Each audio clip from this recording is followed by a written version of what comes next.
Hello and welcome to Your Life in 10, episode 3 with Chairman of the Bow Group, Ben Harris-Quinney. Enjoy.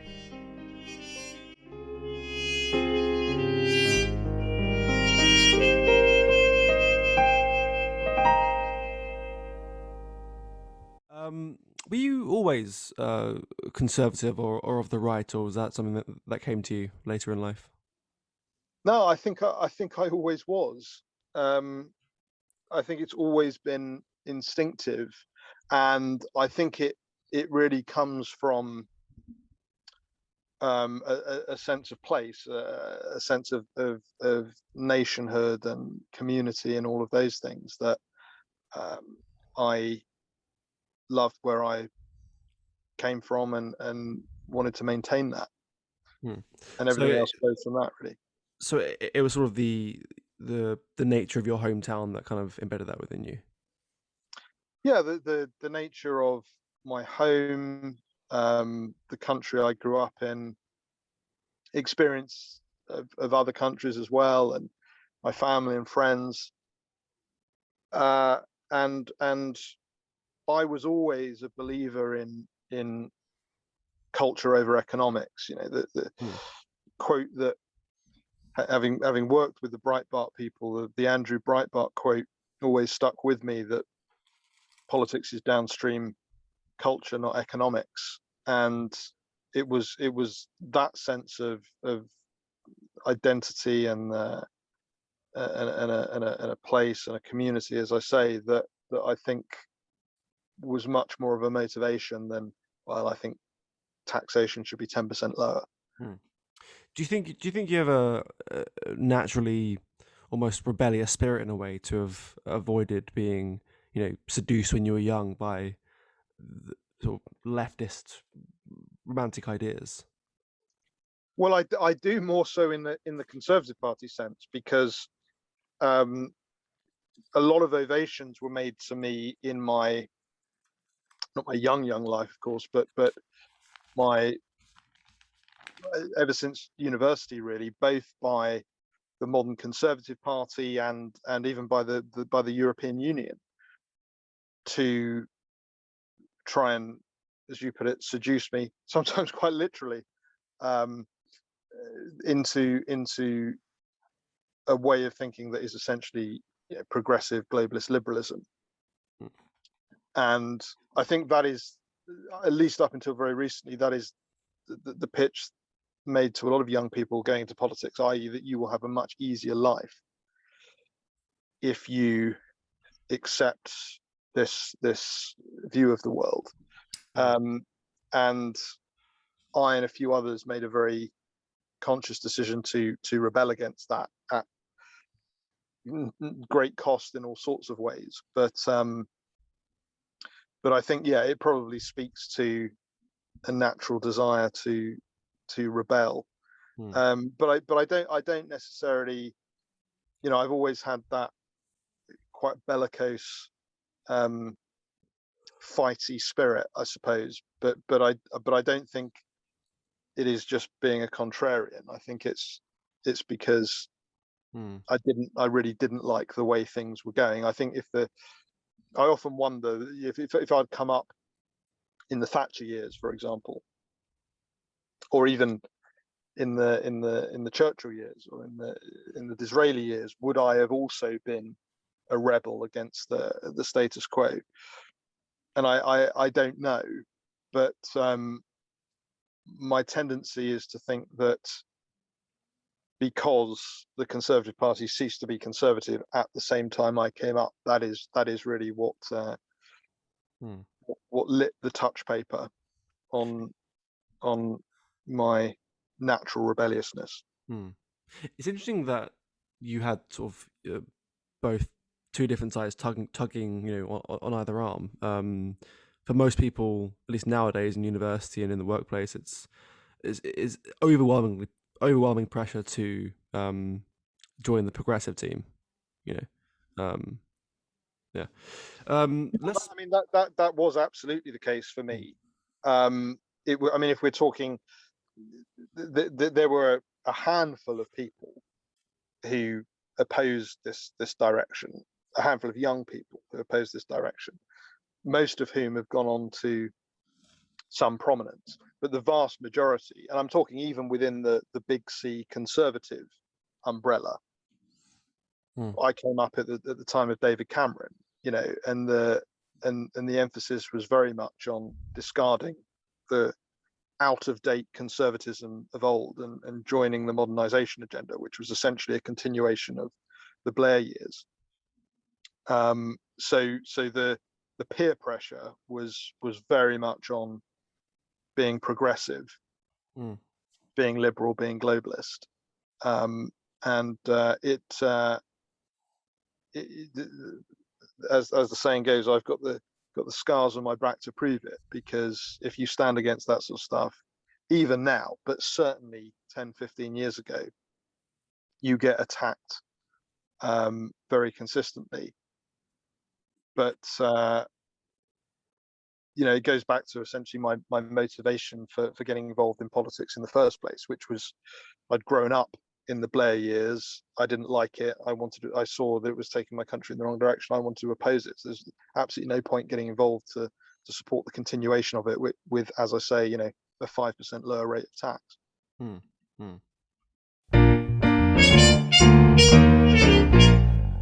Let's move along there to the list.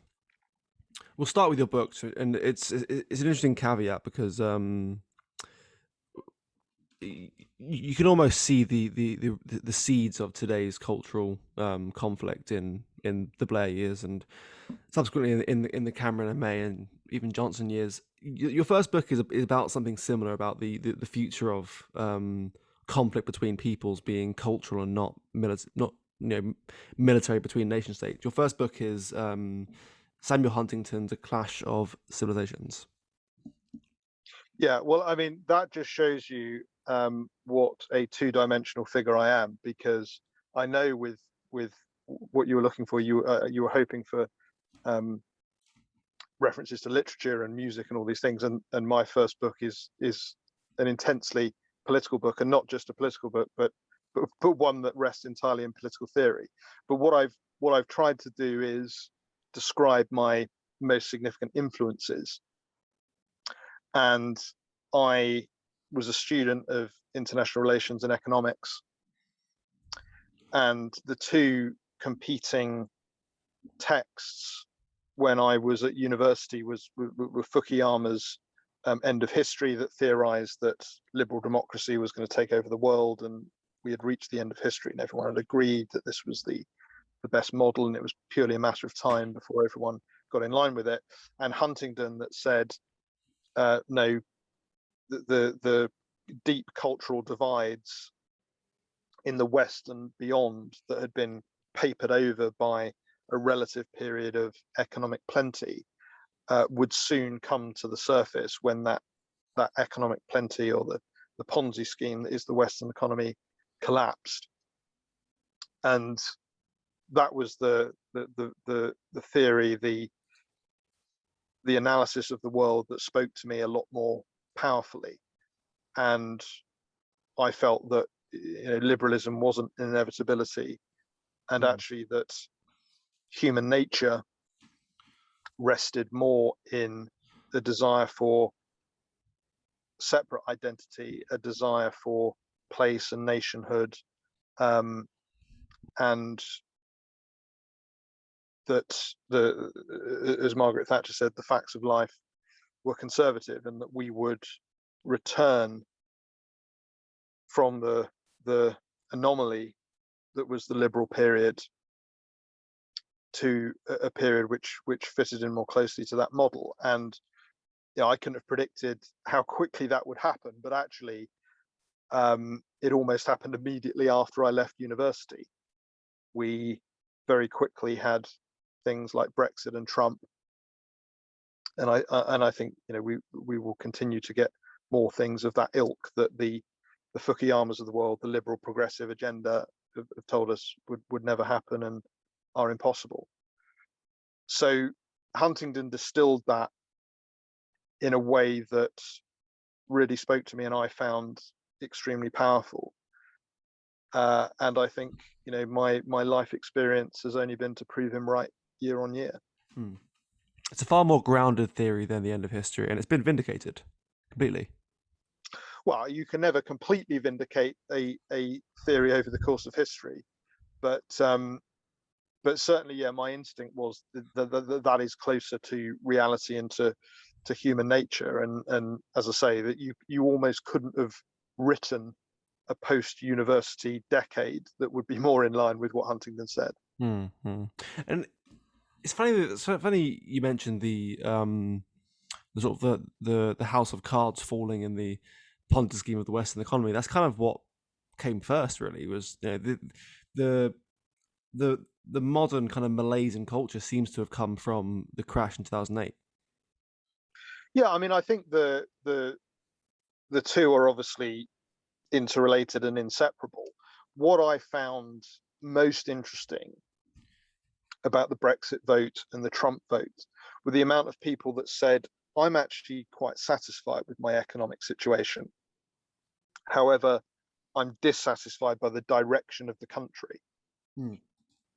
And if you give people enough money, ultimately they will keep quiet about their bugbears. And I think that is really what's happened in the post-war period, certainly in Britain and the United States.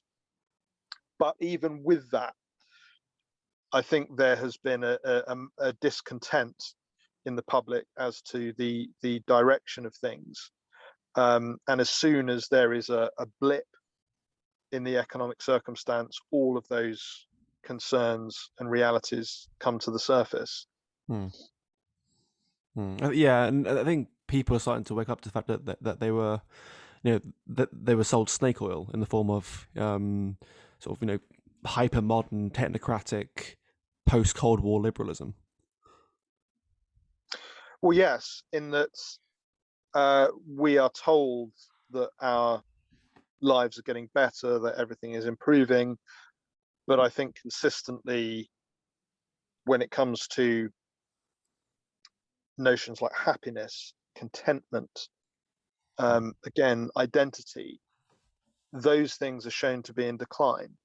So it's kind of this counterintuitive position where everything, or the traditional indicators like GDP, are going up, but people's own sense of happiness and value are in decline. And I think that's because the fundamentals of life, the pillars that make people happy, have been eroded and replaced by nothing other than cheap money.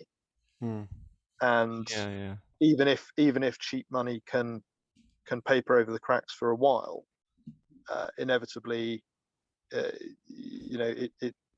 we can go into the economics of it, but when that is only fueled by a Ponzi scheme of debt and false value, inevitably that must come crashing down as well, and all you're left with is a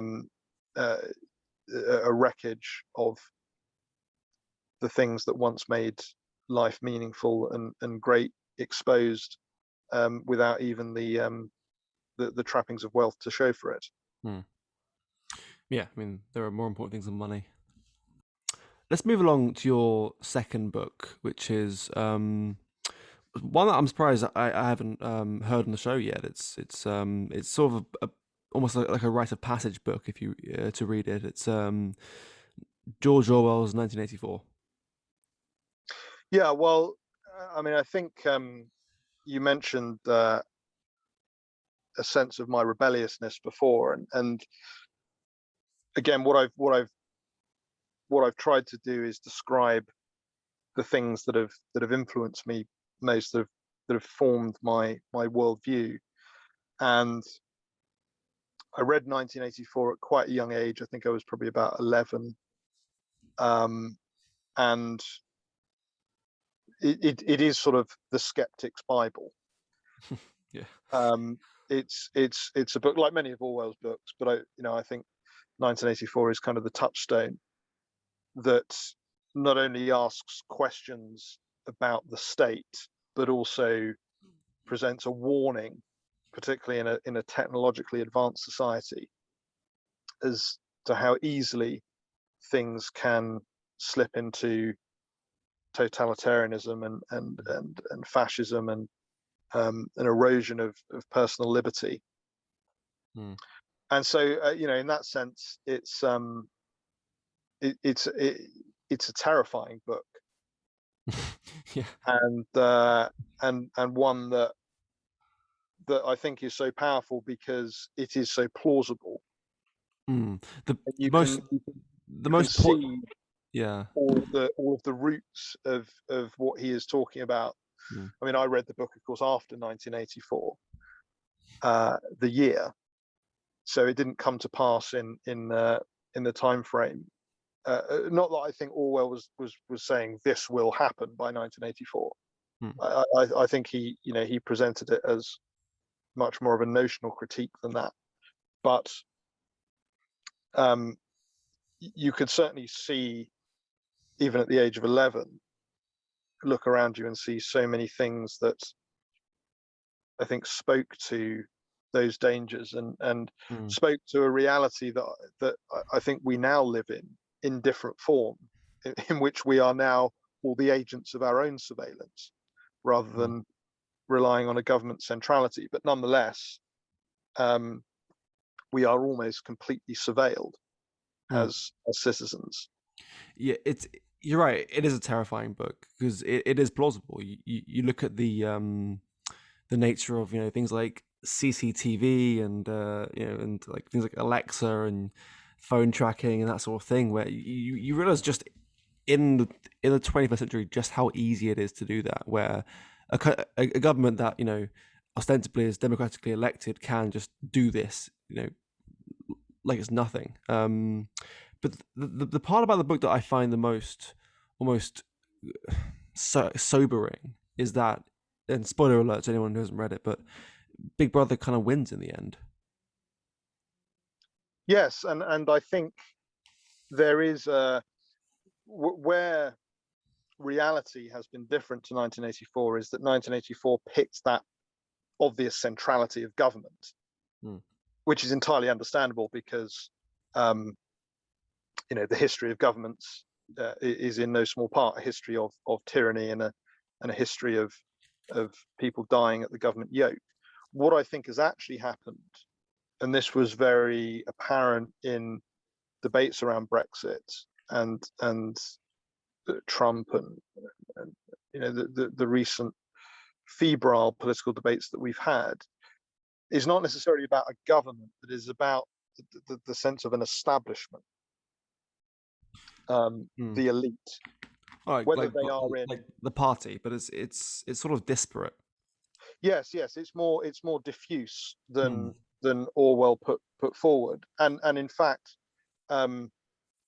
does not even include the democratic mandate that allowed the state to form in 1984, because you look at a lot of the things that are discussed and imposed on us in society, and they have no democratic linkage. The debate around woke, for example, no one voted for it. There aren't even that many politicians who themselves advocate for it. Yet if you fall outside of those realms, if you are politically incorrect, you've got big problems in terms of holding on to your job, in terms of even being able to engage in society, having a Twitter account, having a Facebook account, these sorts of things. So what has played out in reality, I think, is almost more chilling, in that the enemy is hidden. The suppressor is not the focal point of the state or the leader. It is much more insidious, but I think no less real.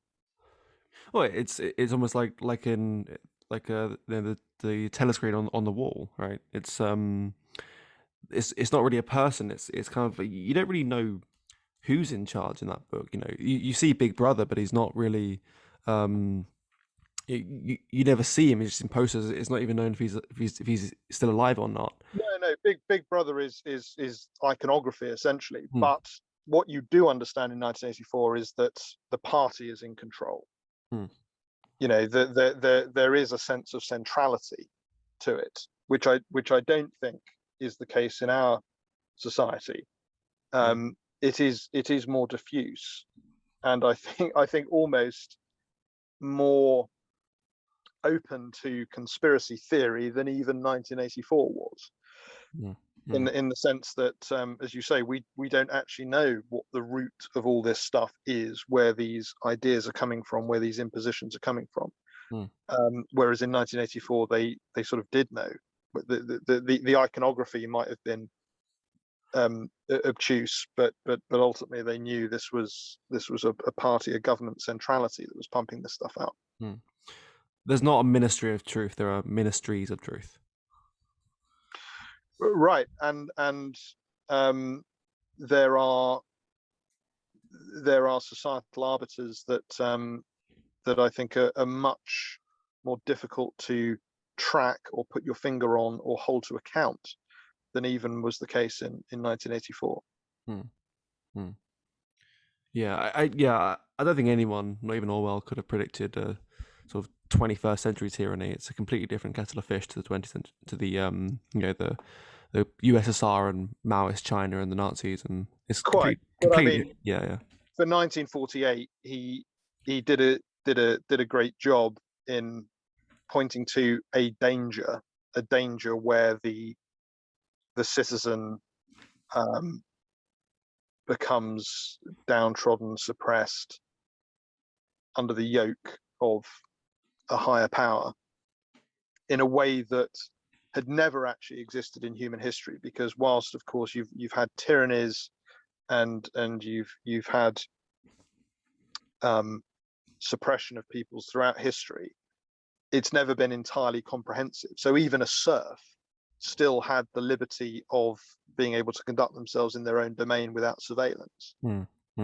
With technology, you have the point where everything you say, everything you do is on record and open to criticism and scrutiny.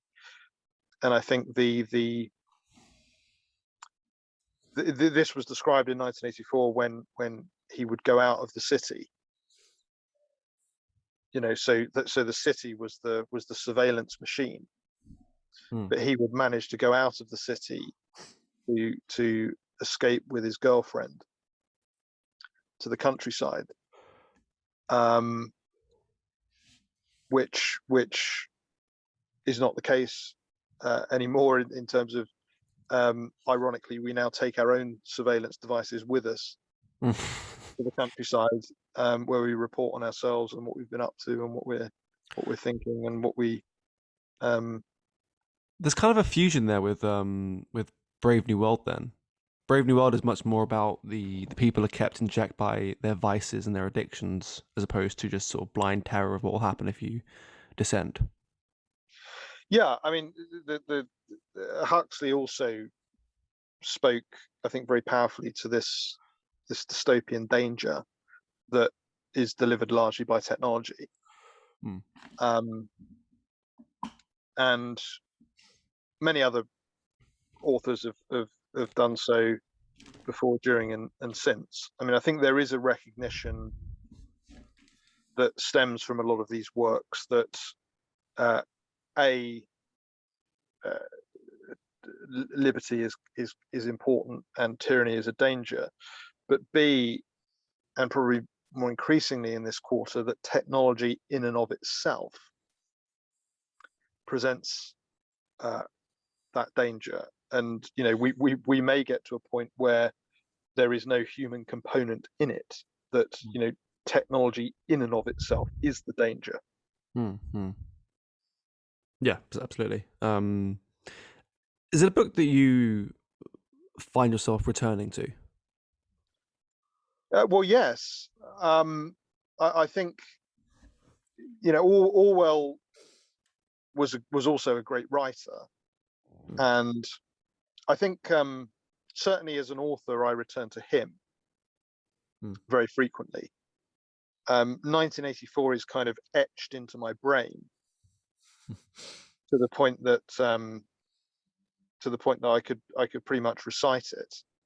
But yeah, I mean, from time to time, I will go back and read passages from it, and also in the same sense, I will see examples of things in the real world where I will think, well, that's perfect. 1984. Mm-hmm. Yeah, that's the thing. It's the kind of book that enters your prism sort of irreversibly, and then you do sort of, Yeah, well, I mean, there are probably books that I've enjoyed more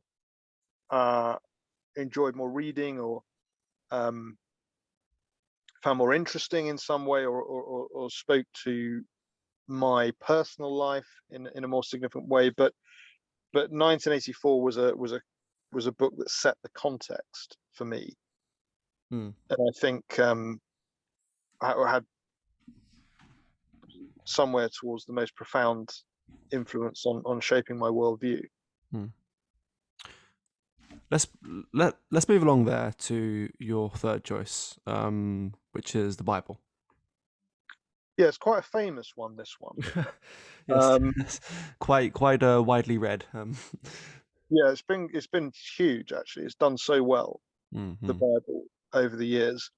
Again, a pretty dull choice and a pretty common choice, but one that is inescapable for me in terms of talking about what has influenced me most significantly. I mean, I went to a church school, and I remember in my younger years, it sort of conjured so many images in my mind.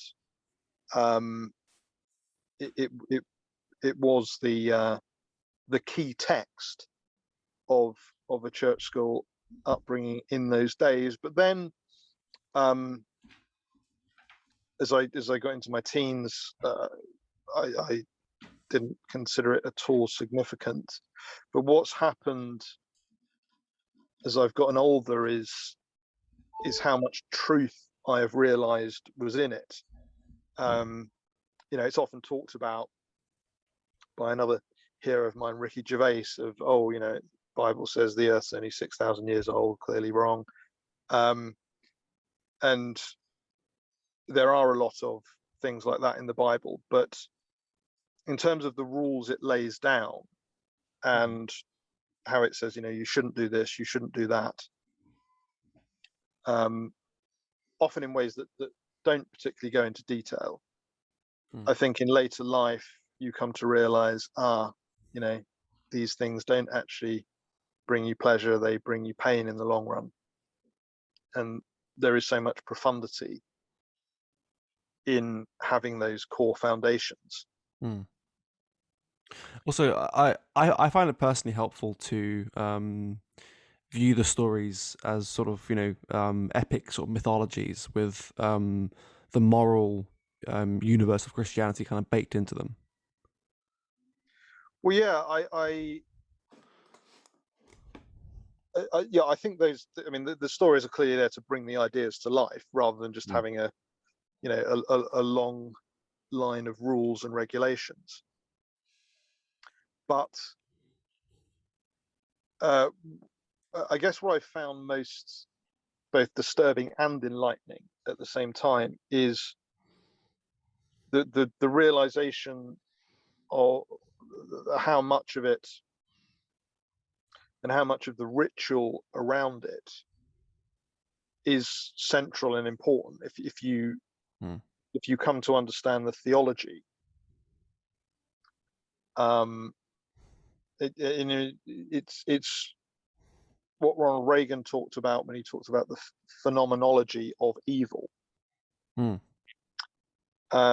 That my experience, at least, has been that a lot of the things talked about in the Bible and the forces and the sort of weird rituals described are phenomenon in their own right. And I suppose in a way that makes me sound slightly insane, I've come to believe those things, that a lot of it is not simply allegory. it is speaking to an extraordinary phenomenon. So I guess I've come to see that a lot more, having worked with people who are very knowledgeable in the fields of theology, not just in a Christian context, but across faith in general, of the importance they attach to the stories and the rituals, and that they feel that these things have real power in their own right. They are not merely allegorical. Is there a particular part of the Bible that you think speaks to you more than any other? Well, my favorite biblical verse, I would say, is "I am the vine, you are the branches," which speaks to my belief that that you can be important, or you can be entirely irrelevant. The life of the world and the story will continue with or without you. The vine will find another branch if necessary. And I, someone who operates with an ego, there is a recognition that the sort of the final battle is with ego, and the sense of our own individualistic importance. But the only thing I would say, as I am sounding very pious and biblical, well, firstly, I'm a terrible Christian, but secondly, I've never been able to believe that Christianity is the only way. I don't look at other faiths like Judaism, for example, and think, oh no, they've got it wrong. Christianity is the only path. I think all our attempts to connect with something that I believe is real, but is very difficult to define in human terms. When atheists talk about the profundity of science and the universality of science, what I find interesting is that whilst every religion is different, every human civilization, I can't think of an example of a significant human civilization that has operated without religion or faith. Well, the religions are all slightly different, but they all speak to similar themes and aspects, and I see them all as an attempt to connect with something quite real, but something that is also perhaps very difficult to define in human terms. It's the abstract. It sort of points to the abstract meeting cultural uniqueness wherever you go in the world. We're learning to. We're learning today. I think Christianity is probably possibly at its weakest point right now in the world of materialism and nihilism and atheism. And we're learning now, disregard that at your own peril. Our society is quite sick as a result of that sort of that. Well, yes, the Church of England tradition has become to not actually believe in any of it, but think that the structure and toddling down to church on a Sunday and doing charitable projects are good things in their own right. I think I've gone in the opposite direction, in that largely against my will, I have come to believe in it. Again, as I say, not necessarily in the absolute one route to connecting with something greater than ourselves, but the belief in the existence of that, Mm. of an additional reality, or Mm. of things in motion that that are beyond the time and space reality that we experience in our day-to-day lives. Mm. Mm. Let's we've stayed on books for quite a long time, so let's move along to your music. Your first choice is it's not actually music but a podcast. It's the Ricky Gervais show starring Steve Merchant and Carl Pilkington. That's right. Yeah. It's technically a record, I guess. I think you can probably get it on LP. It's a recording. But not music. No. And I put that in because of the list of things you asked me to give you. There wasn't a way I felt to put comedy anywhere else. And yet it is a very important part of my life. And I think for me, the age I came up, there were a few great figures of comedy at the time, but Ricky Gervais is someone who I connected with most, I think, and the breadth of what he has done in his career, I'm a big fan of, and the podcast particularly, I think have made me laugh. I mean, I'm a very morose person, so I very rarely actually laugh. But I remember I was in bed with my girlfriend, and if I couldn't sleep, I would listen to the Gervais Pilkington Merchant podcasts, to the extent that I would realize I couldn't laugh out loud so as not to wake her up, but I would actually be shaking to the point that the whole bed was shaking, and she would complain. And there's very few things that that sort of make me laugh uncontrollably like that. It's a very good formula for making you laugh out loud, really, because you've got sort of these two guys who are kind of playing off Carl and kind of seeing what to say about things, and he's someone who has a completely unique view of the world, just objectively. Then couple that with Ricky's infectious laugh every time Carl says something. Well, Gervais, you talk about the religious earlier. I don't know who he sold his soul to, but he's an unbelievably lucky man, because not only is he gifted with a great comedic talent, this guy Carl Pilkington came into his life, as well as Steve Merchant, all working on a fairly crap radio show. And I mean, these are gifts. These are gifts. Pilkington particularly. And all he had to do was stick a microphone in front of him. But it's and I think the debate is this really Carl Pilkington, or is Carl Pilkington a character? I kind of believe it's him. But yeah, I think certainly, I mean, he may have finessed parts of it along the way, and they may have worked on things, but I think it is him.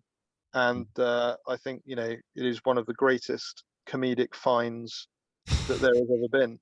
And I've watched all the stuff that he's made since the Idiot Abroad.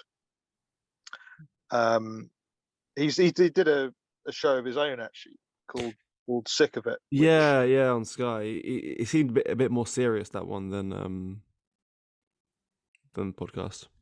Yeah, I mean, but it's almost at the point now where I'm more interested in Carl Pilkington than Ricky Gervais, and there is something about the everyman logic that that a lot of the time, when I first listen to this stuff, your immediate reaction is, oh, what an idiot. now I tend to think, yeah, Carl Pilkington gets it all about right, really.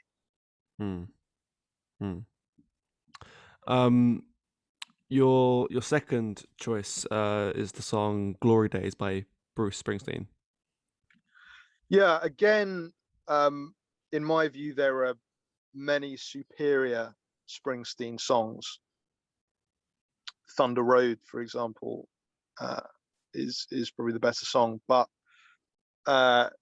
it's the memories attached to the Glory Days song, and I'm someone who feels that I had a very enjoyable childhood and youth up to the age of about 25. Really, that's when things started to go wrong. It was the time I got involved in politics. But before that, I had a great childhood, and the Glory Days song sort of speaks to that from Springsteen's perspective, that he's now circling the bars of his hometown, but as someone who is in middle age, and is just remembering the great times of his youth, and sitting around thinking about it and reminiscing in a melancholy way. Yeah, melancholy is the key word for me, because it opens with the story of a guy who was, a great baseball player in high school, and then in the sort of contemporary of the song, he's sort of washed up, he's by the bar, he's he sort of lives in his past. Yeah, well, that speaks to me a lot. I was not a great baseball player. In fact, I don't think I played baseball at all. I was very good at rounders. Same but thing, it doesn't quite have the it doesn't quite have the same imagery around it. But yeah, I think the other thing about it, though, is that it speaks to an Americana that I also grew up with, that was a very strong influence in my life, that I think, sadly, America has kind of lost, and Bruce Springsteen himself has lost. I remember Springsteen saying, or an interview with him, I think in the 80s or early 90s, where he said, America is baseball and cheeseburgers. And this sort of simple yet extremely attractive idea that captured the imagination of the world, of Americana, was central to Springsteen's songs, and the sort of championing the voice of the ordinary American, which, like most people that grew up in the 80s and 90s in Britain, I think we were hugely influenced by. Not always in a positive way, but nonetheless, America was a big part of our youth. And mine too. It's weird. You grew up with this very weirdly simplistic idea of America, where it's hot dogs and baseball and yellow school buses and stop signs and malls and lockers. It is kind of dead. Yeah, we've seen that fall apart. But I think, again, the simplicity and the attractiveness of that was something that I remember. I've had a huge involvement with America over the years. Dated many Americans, lots of American friends, and so America has always been an important part of my life, I would say, and Springsteen is emblematic of that, even though he has become whatever he is now, a Bernie Sanders supporter. Let's move along to a song that I can sense has a similar sort of it evokes something similar, but for home rather than the USA, which is "Don't Look Back in Anger" by Oasis. Yeah, I mean, I remember a scene from Peep Show where Jeremy, the lead character, says, yeah, it was, you don't remember 96, it was mental. 4 Weddings had just come out, Euro 96. And that was, I remember that summer so well. I think I was, again, 11 or 12. And, Oasis were at the peak of their powers. Don't Look Back in Anger was out. Euro '96 was going on. That's also when the "It's Coming Home" song came out, right? It was, yeah. yeah. There was lots of stuff that I think. I mean, you also had the what Blair described as Cool Britannia taking its roots, but for me, that song is really about the memories of those school days and that time of my life. And I think I sound like the elderly now, which I pretty much am, but I don't see the same bands and the same musicians around now like Oasis. No, there aren't any rock stars left. No. I mean, to be honest, I remember my parents always saying that, because they had the Rolling Stones and the Beatles and many other great bands that were probably better than Oasis. But Oasis was a great band and consummately British, consummately of that time. They had authenticity. This wasn't a Simon Cowell operation. These were genuine musicians from a genuine time and place. And I'm very grateful to have had that as a component of my youth, which I don't see today. But maybe that it was ever thus, and I'm just too old to recognize it. Well, also, that song's kind of eternal now, because and I'll make you feel a bit older. I can't really speak for the summer of '96 because that's when I was born. But I mean, it was mental. To say 4 Weddings had come out, Urinated, the Gazagol, right? Yeah. Wild.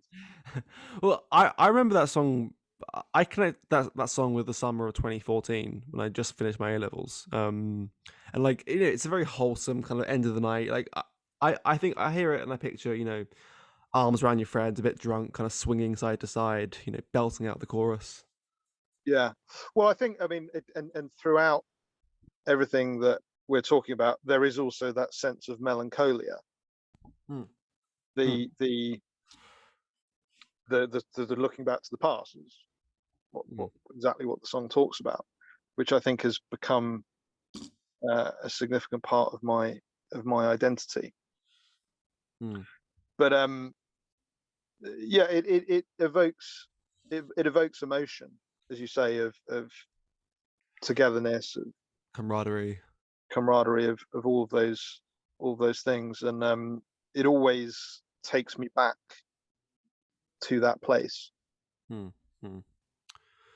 Let's move along to the film, which is not a film; it's a TV show. But you mentioned some before, so let me quickly sort of give a caveat to North by Northwest, Jurassic Park, A River Runs Through It, Legends of the Fall, and The Blue Lamp.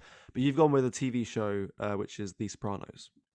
Yeah, because I could have listed 100 films, but The Sopranos is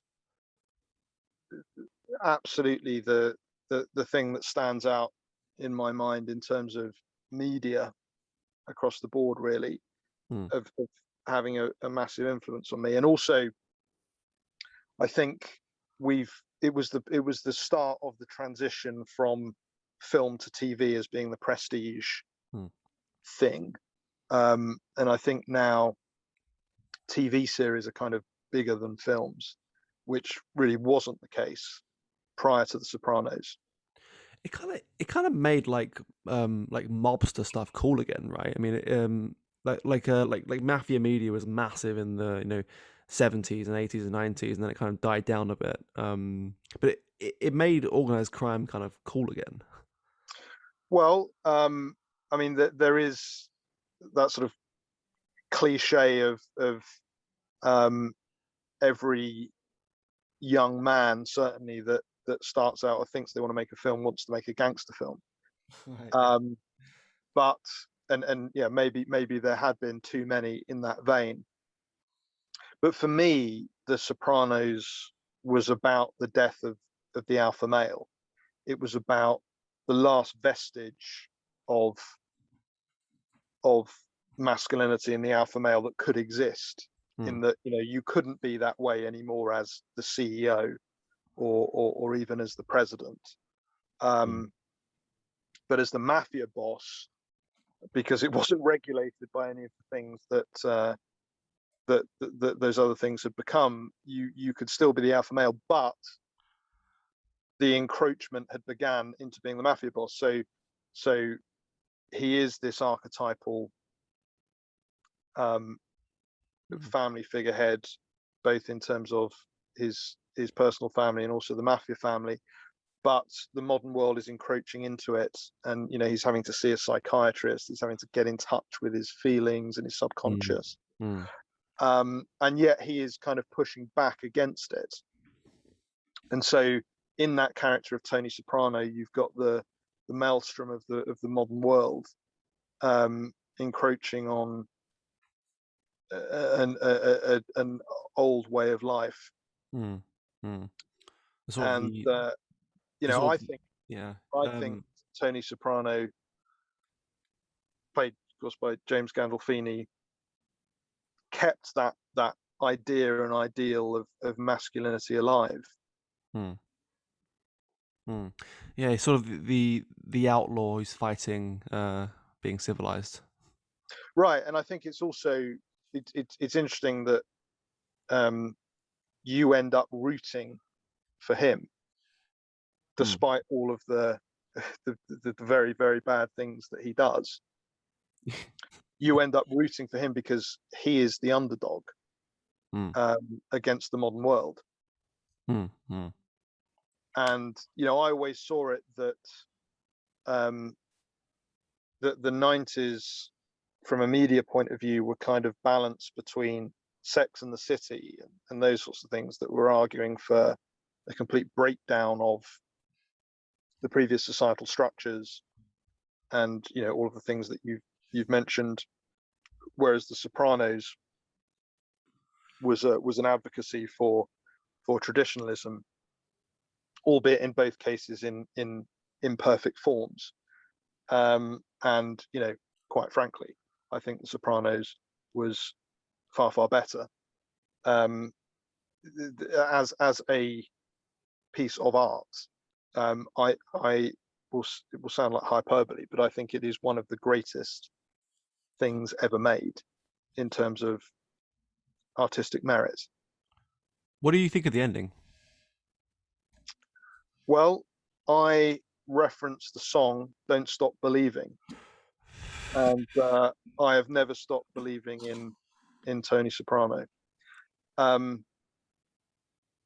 I was absolutely devastated when James Gandolfini died.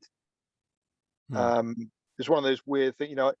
I think it's generally bad to the sort of celebrity culture of putting so much faith and emphasis on people we don't know or have no real connection to. But I just think Gandolfini was a phenomenal actor, a phenomenal force. And as I say, he created something in partnership with all the others that will stand the test of time. And he was a massive loss. But as I say, I'll never stop believing in Tony Soprano. Very good, very good, very good. Let's move along to your object, which is I was saying last week to Peter Hitchens when he did his recording that it's a really I find this question to be the most fascinating one, because I've never had two of the same answer thus far. It's always been something completely different. Like for Peter, it was a cathedral. For one, it was a guitar. For one, it was a particular painting. Yours is a bed. Yeah. Well, not a specific bed, just bed. And that has sort of been thrust upon me largely because I had a lot of ill health in my life, and I have spent, well, like everyone, a lot of time in bed. And generally that is seen as a negative thing, but I think for me, bed is somewhere where magic happens, and I don't mean that in the MTV Cribs sense of having sexual intercourse. Right. I mean that in the sense of dreaming. Really, I have extraordinary vivid dreams, and I've never really, been into drugs or even drink.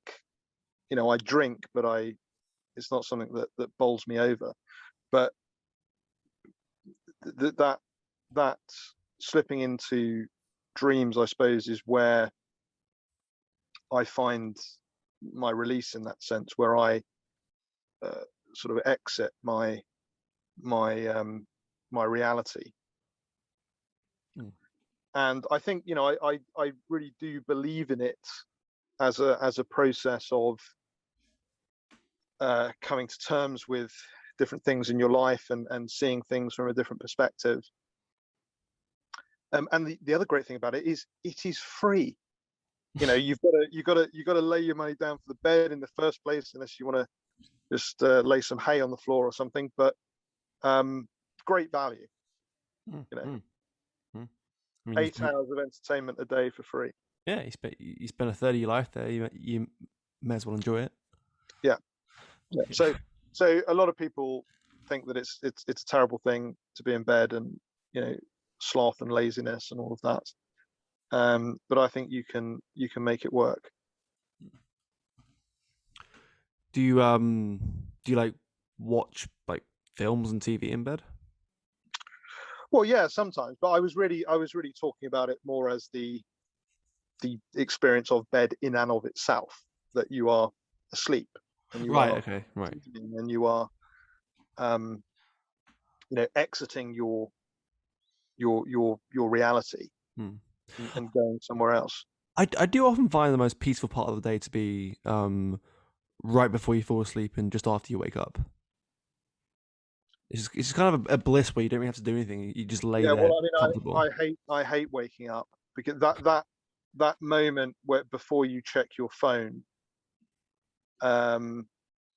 is the worst moment of my day, because you wake up and oh god, here we go again. So I'm sure I'm not this lucky, but one day I would like to go to bed and not wake up. I think that is the way to go. I was watching a documentary with Alex Ferguson recently, where he was talking about having his brain aneurysm. And he said, well, I don't remember, I just remember being in bed and then don't remember anything after that.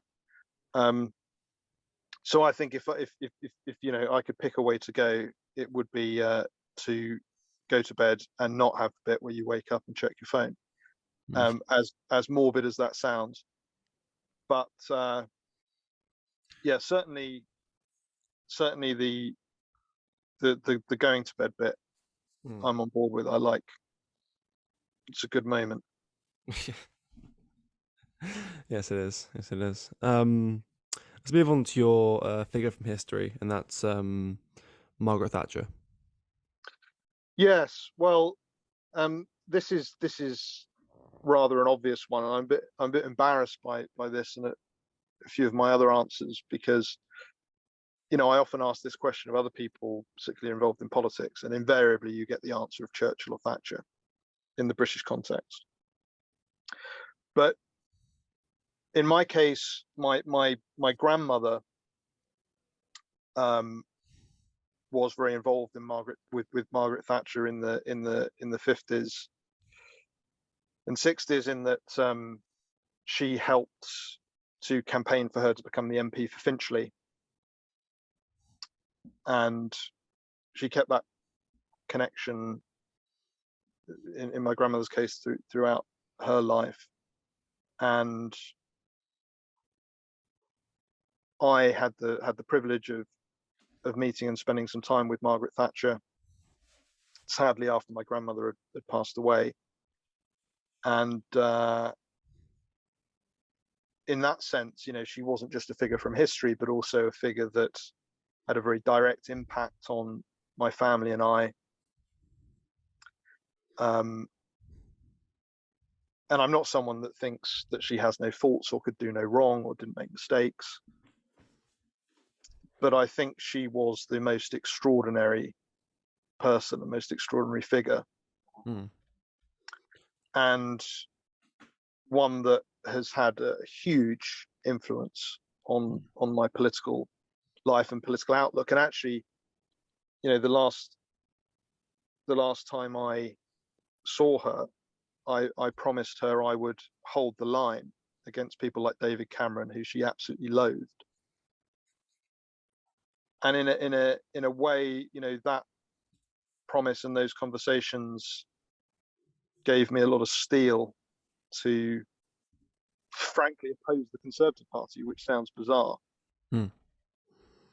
But that's the way, which is tragic as well, because I think she was the Conservative Party's greatest leader, greatest peacetime prime minister, and yet she is probably my biggest inspiration for opposing what the Conservative Party has become. Even just, you know, in terms of opposing not only the Conservative Party but the progressive element that's outside of the party. I mean, even just if you look at her purely tactically, I mean, she's the last Conservative PM to really take on the left and win. Well, what makes me saddest, I think, about Thatcher is the way that she and her ideology has been bastardized. In that there are a lot of organizations and advocates of Thatcherism now that bear no relation to Margaret Thatcher's approach or thinking. I mean, the most important thing to Thatcher was her faith. There's no question about that. And she has kind of been rebranded as this uber libertarian, do what thou wilt. You know, everyone should just do whatever they want figure, who you know, would have been in favor of open borders, migration, and globalism, and all those other things. You know, whereas my view of Thatcher, and certainly I think the view of people that knew her best, that you know, worked with her at the time of her time in office and leading up to her time in office, was that, you know, this was a Christian nationalist who recognized that Britain needed to change into the post-industrial era, but not at the expense of Britain's identity. And I remember she said that one of her greatest regrets was that she implemented economic Thatcherism, but not cultural Thatcherism. And I think that was part of her weakness, in that she thought she had a lot more time than she did. Whereas a figure like Ronald Reagan knew that he had a maximum of 8 years to implement his vision. And so she talked a lot more about economics than she did about culture and values, although she did speak at length about those things. But I think the ultimate result has been that the right won the economic battle and lost the cultural battle, and as such will end up losing the economic battle as well. Because we'll lose the political battle because we lost the cultural battle. Exactly. I mean, you can already see it, that the figures that have become emblematic of the left's cultural victory are now advocating cold hard Marxism. Yeah, and also it's getting to the point where the head of government is almost obsolete. It's just the jewel in the crown. It's not really, you know, the levers of power are pulled far more efficiently by figures in the cultural sector and, you know, Silicon Valley. Yeah, I mean, it's what we were saying before about the 1984 centrality of the state. We don't have that centrality, but I think we also don't have leaders that are willing to stand up and advocate on those cultural issues. As I say, you know, what did Boris Johnson say at the G7? We need to build back gender neutral, more feminine or something. Yeah, which in itself doesn't make sense. But also, you know, this is a conservative prime minister that is regularly called far right in the left-wing press, and I don't think Margaret Thatcher would recognise any of that from any aspect of her ideology or vision. And, you know, I've been talking about cultural Marxism for more than 10 years. It's been distilled into the word woke. But cultural Marxism is called cultural Marxism for a reason. It is Marxism by other means. But the destination, the desired destination, is the same. And I think we are seeing things manifest that have become quite mainstream in society, that even 10 years ago people would have assumed were just a joke.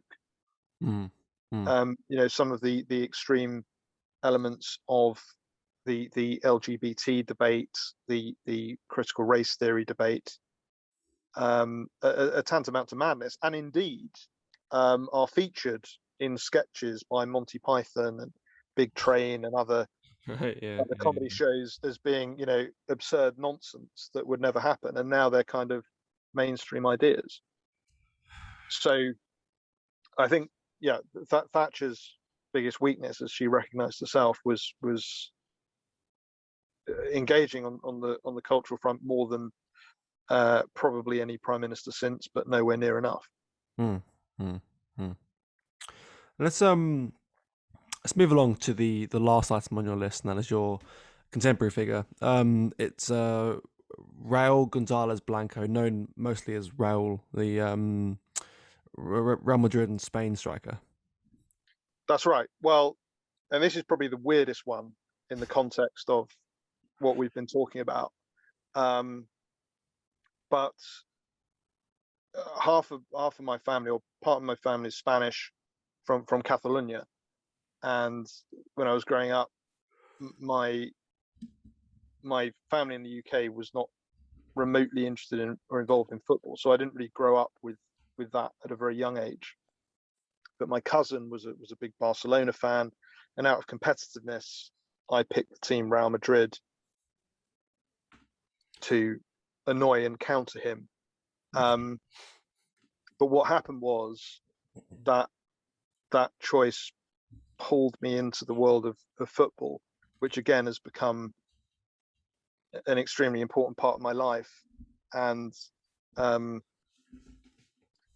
picked out a player. I must have been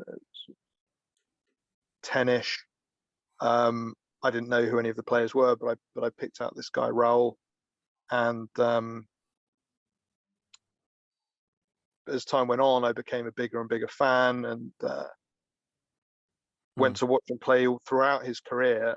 And just, I mean, you've got the great figures now of Ronaldo and Messi, but the way Raul played football, there was a lot more finesse and technique, a greater beauty to it, in my view.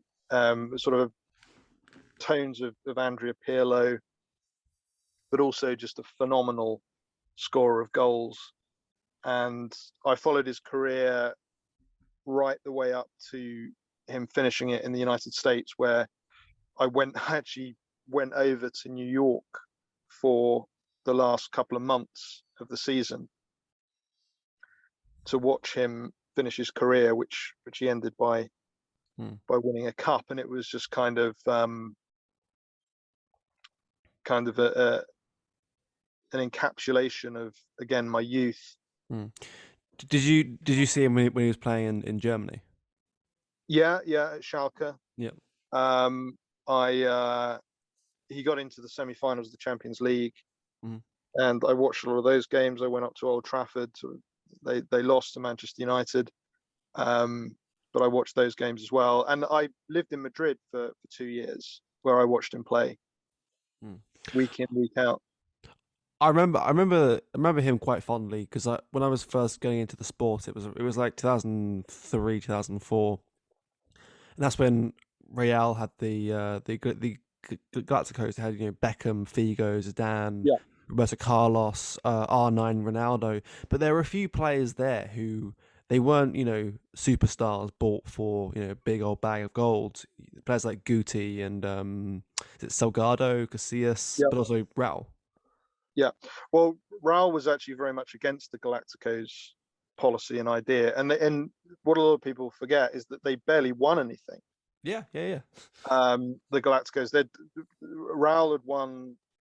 Raul's Real Madrid had won 3 Champions Leagues in the years before the Galacticos. I mean, there was sort of a crossover with 2002 because they already had Zidane and Figo.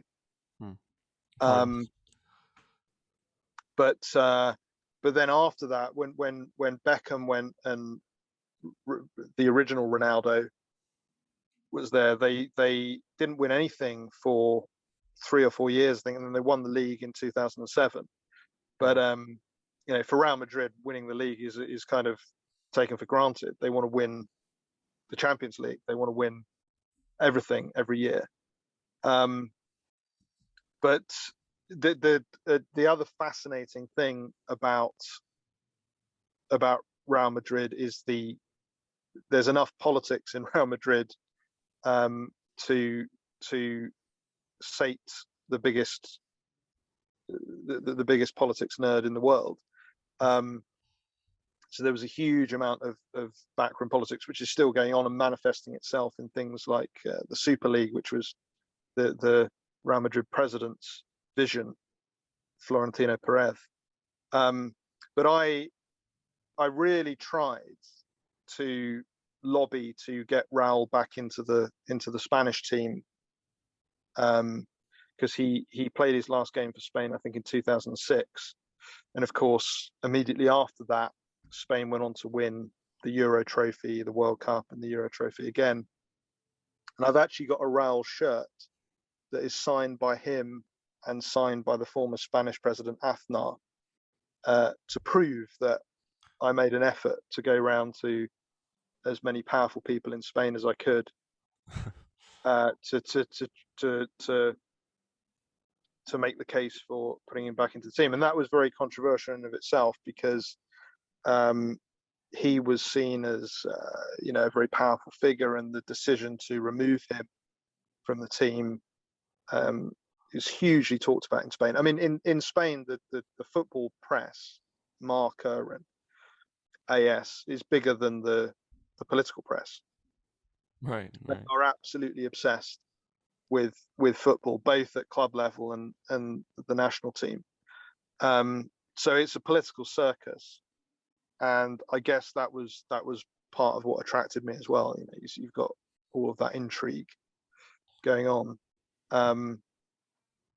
But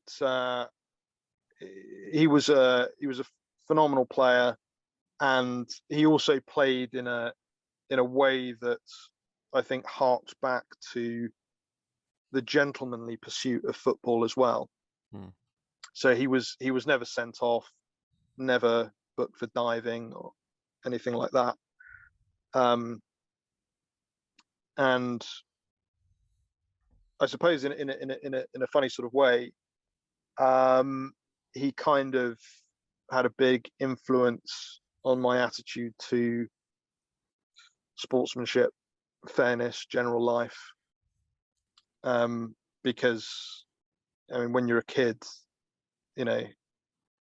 it's football players are your heroes, and they become sort of figures of inspiration, which I don't think is a bad thing, because I think sport is a fantastic thing, and I think it teaches people a huge amount about life and about themselves.